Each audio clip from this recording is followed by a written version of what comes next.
సాగలి ఐలమ్మ గారు స్వాతంత్ర ఉద్యమం చేశారు, ఆ రోజు రజాకారుల పైన పోరాటం చేశారు. ఇది వారి అదృష్టం, వారికి గుర్తింపు దొరికింది. కానీ అలాంటి స్వాతంత్ర సమరయోధుడు నాయి బ్రాహ్మణులు కూడా ఉన్నారు. ఇక్కడ నిజాం ప్రభుత్వానికి వ్యతిరేకంగా నిజాంపై దండెత్తి అప్పుడు ముగ్గురు స్నేహితులు నారాయణరావు పవార్, గండయ్య నాయి, మరికోటి పురుషోత్తం అని చెప్పేసి ముగ్గురు ఇక్కడ కోటిలో ఒక ప్రణాళిక ప్రకారంగా వాళ్ళ ముగ్గురు కూడా ఒక ప్రణాళిక చేసి నిజాం యొక్క పరిపాలనకు విసిగించి వారు నిజాం ఏ విధంగా హతమార్చాలని చెప్పేసి ఒక బాంబు చుట్టి మెథడీ స్కూల్ దగ్గర నిజాం పైన బాంబు వేయడం జరిగింది. గండయ్య నాయ్ అనే వ్యక్తి.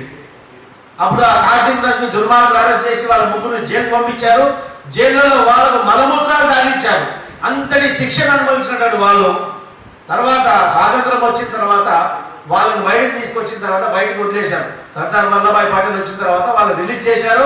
వాళ్ళకు స్వాతంత్ర సమరయోధులుగా వాళ్ళకు ఫ్రీడమ్ ఫైటర్గా గుర్తించారు.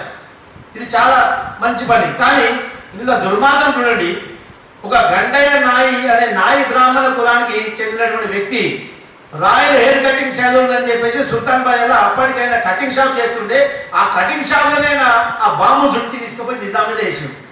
కానీ స్వాతంత్ర సమరయోధుడిగా తామ్రపత్రం ఇచ్చే దాంట్లో ఏం చేశారంటే ఆయన పేరు మార్చి గంగారాం ఆర్యగా మార్చారు.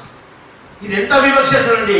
అంటే మా కులానికి ఒక గౌరవం కూడా దక్కకుండా చేసింది అగ్రకుల నాయకులు. ఇలాంటి వివక్ష ఇంకెంతో ఉంది. మొన్న నేను ఒక 10 సంవత్సరాల కింద గండయ్య నాయ్ గురించి హిస్టరీ తీసి గండయ్య నాయ్ పాలమాకుల వాళ్ళ స్వస్థలం ఉండే అక్కడ పోయి ఒక విగ్రహం ఏర్పాటు చేద్దామని చెప్పేసి వారి యొక్క జయంతి వర్ధంతిని నేను కొనసాగిస్తున్నా. గండయ్య నాయ్ యొక్క లైఫ్ హిస్టరీ నేను పుస్తక రూపంలో ప్రచురించి మా యొక్క సమాజం అదే బీసీ సమాజం అందరూ తెలిసే విధంగా త్వరలోనే ఆ పుస్తకాన్ని విడుదల చేయబోతున్నా. అదేవిధంగా గండయ్య నాయ్ని ప్రభుత్వం కూడా ఒక స్వాతంత్ర సమరయోధుడుగా ఒక నాయకుల బిడ్డగా గుర్తించి వారి యొక్క సన్మానం చేయాల్సిందిగా వారికి సముచిత స్థానం ఇవ్వాల్సిందిగా ప్రభుత్వాన్ని కూడా డిమాండ్ చేయబోతున్నా. పాలమాకులలో గండయ్య నాయ్ యొక్క విగ్రహాన్ని కూడా మేము ఏర్పాటు చేయబోతున్నాం.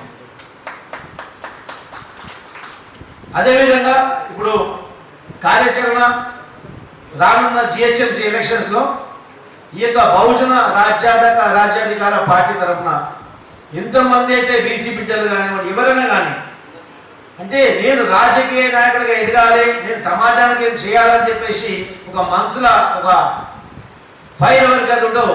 Have emotional spark in their heart.